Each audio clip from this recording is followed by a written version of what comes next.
नमस्कार दोस्तों, स्वागत करता हूं आपके अपने YouTube channel the Vinay Kumar show में। आज की वीडियो का हमारा टॉपिक है स्मृति स्तर। जैसा कि हम जानते हैं कि बिग्गी महोदय ने शिक्षण के 3 स्तर बताए हैं: स्मृति स्तर, अवबोध स्तर और चिंतन स्तर। तो आज के सेशन में हम इन्हीं तीनों स्तरों में से एक स्तर अर्थात स्मृति स्तर पर डिस्कस करेंगे।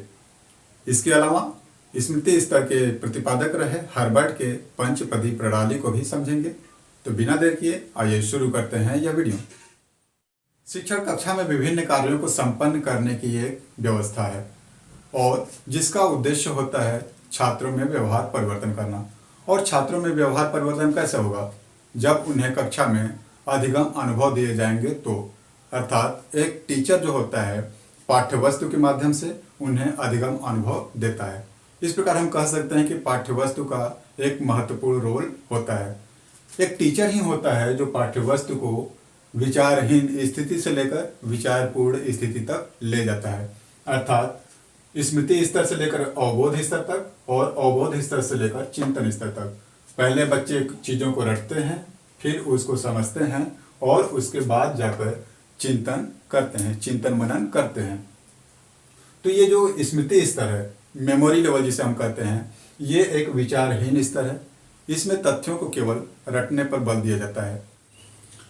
रटने का स्तर तथ्यों, सूत्रों, सिद्धांतों, सूचनाओं आदि को केवल रटने पर बल दिया जाता है। इसका संबंध बुद्धि से नहीं होता है। यानी इस लेवल पर बच्चों के केवल याद करना सिखाया जाता है, यानी कि जो भी उन्हें चीज़ें दे दी जाती है वे केवल उस चीज़ को रट लेते हैं। इसका दिमाग से यानी कि बुद्धि से कोई लेना देना नहीं होता है। यानी उनको उनके सामने यदि क ख ग घ अंग दे दिया गया या फिर ABCD याद करने को दे दिया गया, गिनती पहाड़े हो गए, तो इस तरह से जो भी चीज़ें होती हैं वे केवल उनको याद कर लेते हैं। इस शब्द का क्या अर्थ है ये समझने के लिए बाद की बात है, लेकिन पहले उनको क्या करना होता है, याद करना होता है स्मृति स्तर में। और ऐसे में क्या होता है कि जो मानसिक रूप से पिछड़े बालक भी होते हैं वे भी चीज़ों को आसानी से रट लेते हैं। विद्यार्थी आवश्यकता पड़ने पर रटी हुई चीज़ों का प्रत्यास्मरण व पहचान करते हैं, यानी कि रिकॉल एंड रिकॉग्निशन करते हैं। यानी कभी आवश्यकता पड़ने पर इन चीज़ को पुनः वह याद कर सकते हैं और याद की हुई चीज़ों को पुनः आवश्यकता पड़ने पर वे उस चीज़ का प्रयोग कर सकते हैं। अध्यापक की भूमिका महत्वपूर्ण होती है तथा छात्र निष्क्रिय अधिगमकर्ता के रूप में रहता है और समस्त शिक्षण कार्य यांत्रिक ढंग से संपन्न होती है। यानी इसमें जो अध्यापक होता है उसकी भूमिका बहुत ही महत्वपूर्ण होती है। अध्यापक कक्षा में एक अनुशासन बनाए रखता है, कठोर अनुशासन के माध्यम से बच्चों को अधिगम देता है और जो बच्चे होते हैं बिल्कुल अध्यापक को फॉलो करते हुए, उनका अनुसरण करते हुए उनके द्वारा दी गई चीज़ों को वो याद करते हैं। इस प्रकार से यह जो शिक्षण कार्य होता है वो यंत्र की भांति संपन्न होता है, यांत्रिक ढंग से संपन्न होता है। कविता पाठ, गिनती पहाड़े, व्याकरण, वर्णमाला, संस्कृत के रूप इसी स्तर पर होते हैं। अब ये जो कविता पाठ है, गिनती पहाड़े, व्याकरण, वर्णमाला इसी स्तर में आते हैं, यानी कि उनको ये सब चीज़ें दे दी जाती है और वे उन सब चीज़ों को याद करते हैं। इस स्तर के शिक्षण में संकेत अधिगम, एसार अनुक्रिया तथा श्रृंखला अधिगम द्वारा सीखने पर बल दिया जाता है। अब ये संकेत अधिगम क्या है? संकेत अधिगम वो अधिगम होता है जिसमें बालक को एक संकेत के माध्यम से सिखाया जाता है। जैसे मान लीजिए बच्चे क ख ग घ अंग सीख रहे हैं तो क के सामने एक कबूतर का संकेत रहेगा, ख के सामने खरगोश का संकेत रहेगा। इस प्रकार से उन्हें समझाया जाता है। यानी क से कबूतर, ख से खरगोश, ग से गमला, घ से घड़ी, यानी यही होता है संकेत अधिगम, ताकि बच्चे जो है वो वर्ड और संकेत के बीच उसको रिलेट कर पाएँ, समझ पाएँ। एसार अनुक्रिया, एसार अनुक्रिया वो अनुक्रिया होती है जिसमें उद्दीपन, जैसे आपने थॉर्नडाइक के प्रयास एवं त्रुटि का नियम पढ़ा होगा तो वो जस्ट उसी के सिमिलर है। जैसे उसमें किसी कुत्ते को मालिक द्वारा एक पट्टे के माध्यम से अनुक्रिया करवाया जाता है, यानी कि पट्टे को जब झटका दिया जाता है मालिक के द्वारा तो जो कुत्ता होता है वो अनुक्रिया करने लगता है, उठना, बैठना या लेटना आदि। और वो जब ऐसी अनुक्रिया करता है तो उसके बदले में स्वामी जो होता है, मालिक जो होता है, वो पुरस्कार देता है। एक समय ऐसा भी आता है जब कुत्ते के गले में पट्टा वगैरह नहीं होता है, मालिक उस समय केवल एक संकेत मात्र देता है और ऐसे में कुत्ता जो होता है वो उसी संकेत के माध्यम से उठना, बैठना, लेटना आदि सब अनुक्रियाएं अपने आप करने लगता है। तो ये होता है एसआर अनुक्रिया। वैसे ही स्मृति स्तर में बच्चों को यानी कि विद्यार्थियों को शिक्षित किया जाता है, यानी कि उन्हें चीज़ें सिखाई जाती हैं एसआर अनुक्रिया के माध्यम से। इसके बाद है श्रृंखला अधिगम। श्रृंखला अधिगम वो अधिगम होता है जो संकेत अधिगम और एसआर अनुक्रिया के बाद आती है। इसमें दो या दो से अधिक एसआर अनुक्रिया को संबंध बना के जोड़ दिया जाता है, तो वो होता है श्रृंखला अधिगम। अब इसके बाद हम समझते हैं स्मृति स्तर के शिक्षण का प्रतिमान। यहाँ पे दो कॉलम बनाए गए हैं, एक प्रतिमान पक्ष है और दूसरा स्मृति स्तर शिक्षण है। तो स्मृति स्तर का उद्देश्य क्या होता है, सबसे पहले हम उसको समझते हैं, फिर इसके बाद हम आगे बढ़ते हैं। नंबर 1 पॉइंट है उद्देश्य इसका कि छात्रों में मानसिक पक्षों का प्रशिक्षण देना, यानी छात्रों के मानसिक पक्षों को इस प्रकार से प्रशिक्षित किया जाता है कि वे चीजों को याद कर सकें, रट सकें। बी, तथ्यों का ज्ञान प्रदान करना, यानी इसका उद्देश्य यह भी होता है कि उनको तथ्य, सिद्धांत, सूत्र आदि चीजों को उनको ज्ञान प्रदान कर दिया जाता है। सीखे हुए तथ्यों को याद रखना, इसके बाद जो भी उनको ज्ञान प्रदान किया गया है वे उनको याद रखेंगे। डी, सीखे गए तथ्यों का प्रत्यास्मरण तथा उन्हें पुनः प्रस्तुत करना, यानी जो भी उन्हें चीजें सिखाई गई हैं, बताई गई हैं, वे याद रखे हैं, उसको पुनः वे याद कर सकें और जरूरत पड़ने पर उसको वो प्रस्तुत कर सकें, उसको अप्लाई कर सकें। इसके बाद हम समझते हैं संरचना कि संरचना क्या है स्मृति स्तर का।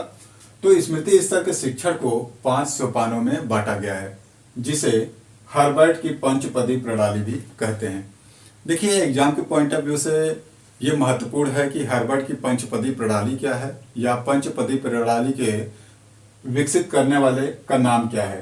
तो ये हर्बर्ट है। हर्बर्ट की पंचपदी प्रणाली यही है जो 5 पद है। तो पहला है प्रस्तावना व तैयारी, इंट्रोडक्शन एंड प्रिपरेशन। दूसरा प्रस्तुतिकरण, प्रेजेंटेशन। तीसरा तुलना व संबंध, कंपैरिजन एंड एसोसिएशन। चौथा निष्कर्ष एवं सामान्यीकरण, जनरलाइजेशन। एंड 5वां है प्रयोग तथा अभ्यास, यानी कि एप्लीकेशन। अब इसको हम 1 बाय 1 करके समझ लेते हैं। पहला पद है हर्बर्ट की कि प्रस्तावना व तैयारी। अब देखिए, कोई भी अध्यापक जो होता है वो कक्षा में पढ़ाने जाने से पहले वह एक तैयारी करता है, एक उद्देश्य बनाता है कि वह क्या पढ़ाएगा, कैसे पढ़ाएगा, यानी शिक्षण विधियों को भी ध्यान में रखकर एक पाठ योजना तैयार करता है। और यह जो पाठ योजना होती है वो विद्यार्थियों के पूर्व ज्ञान से संबंधित होती है, उनके रुचियों आदि को ध्यान में रखकर तैयार की जाती है। इस प्रकार से जो अध्यापक होता है पहले तैयारी करता है पढ़ाने से पहले। सेकेंड पॉइंट है कि प्रस्तुतिकरण, यानी प्रेजेंटेशन। अब अध्यापक ने जो भी पाठ योजना तैयार की हुई है उसको वह क्लास में जाता है उसके साथ और उसको प्रस्तुत करता है, यानी कि विद्यार्थियों को पढ़ाता है और इस प्रकार से प्रस्तुत करता है कि विद्यार्थियों की उसमें रुचि बनी रहे, जो भी चीजें पढ़ाने वाला अध्यापक है। अब नेक्स्ट पॉइंट है तुलना व संबंध, कंपैरिजन एंड एसोसिएशन। इसको कुछ ऐसे समझते हैं, मान लीजिए एक अध्यापक कक्षा में बच्चों को क से कबूतर, ख से खरगोश, ग से गमला आदि पढ़ा रहा है और वह बताता है कि क से कबूतर, क से कबूतर बताता है। एक एग्जाम्पल लेता है और कबूतर के बारे में बताता है कि यह एक पंछी है जो आकाश में उड़ती है, इसके 2 पैर हैं, 2 आँखें होती हैं और इसकी आवाज़ गुटुर गूं की होती है। फिर एक अन्य एग्जाम्पल लेता है इसकी तुलना कराने के लिए।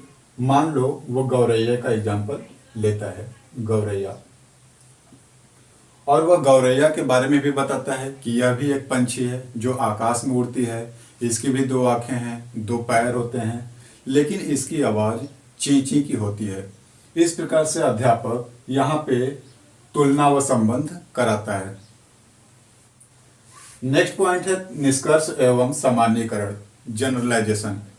इसमें बच्चों को शब्दों और संकेतों का ज्ञान हो जाता है और वे पहचानने लगते हैं। घर में बैठा बच्चा बाहर बगीचे से आ रही गौरैया की ची ची की आवाज़ को वह पहचान लेता है, समझ लेता है कि यह गौरैया है। तो वहाँ पे वह यह नहीं कहता कि यह कबूतर है, या कबूतर की आवाज़ आ रही है तो वो यह नहीं कहता कि यह गौरैया है। तो यही होता है निष्कर्ष एवं सामान्यीकरण। नेक्स्ट पॉइंट है प्रयोग तथा अभ्यास। इसमें बच्चे सूचनाओं और तथ्यों को समझकर अभिव्यक्त करते हैं और उनका अभिव्यक्त करना ही प्रयोग तथा अभ्यास कहलाता है। तीसरा प्रतिमान पक्ष है सामाजिक प्रणाली, सोशल सिस्टम। नंबर 1, कक्षा में केवल शिक्षक ही सक्रिय तथा प्रभुत्वपूर्ण होता है, डोमिनेटिंग होता है। वह छात्रों के सामने पाठ्यक्रम प्रस्तुत करता है और उनकी क्रियाओं को नियंत्रित करता है तथा प्रेरणा प्रदान करता है। इसमें जो शिक्षक होते हैं वही बिल्कुल डोमिनेटिंग होते हैं। कठोर अनुशासन के माध्यम से जो बच्चों को तथ्य दे देते हैं, सूचनाएं दे देते हैं, वे बच्चे उन्हें याद करते हैं, पढ़ते हैं। छात्रों का स्थान इसमें गौण रहता है, नहीं के बराबर होता है। छात्र चुपचाप शिक्षक को आदर्श मानते हुए उसका अनुसरण करते हैं। शिक्षक जो कुछ भी कहते हैं वे उनकी बातों को मानते हैं, उनकी आज्ञा का पालन करते हुए वे चीज़ों को पढ़ते हैं, याद करते हैं। नेक्स्ट है मूल्यांकन प्रणाली, सपोर्ट सिस्टम। नंबर 1, मूल्यांकन लिखित एवं अलिखित दोनों प्रकार से होता है। स्मृति स्तर का जब मूल्यांकन किया जाता है तो इसमें बच्चों का लिखित रूप से और मौखिक रूप से दोनों रूप से मूल्यांकन हो सकता है। नेक्स्ट पॉइंट है कि परीक्षा में रटने की क्षमता पर जोर दिया जाता है। जब भी क्वेश्चंस आते हैं परीक्षा में तो वो उनका फोकस रहता है कि ये बच्चे को कितना याद है, उसी के आधार पर उनका मूल्यांकन होता है। अब ये जो स्मृति स्तर है, भले यह रटने का स्तर है, ये विचारहीन स्तर हो, लेकिन इसका एक अपना अलग महत्व है। तथ्यों, सूचनाओं आदि को बिना रटे, बिना याद किए बोध स्तर तक नहीं जाया जा सकता। आज की वीडियो में बस इतना ही। मिलते हैं अगले वीडियो में एक नए टॉपिक के साथ। तब तक के लिए हमें इजाजत दीजिए अपने दोस्त विनय को। नमस्कार।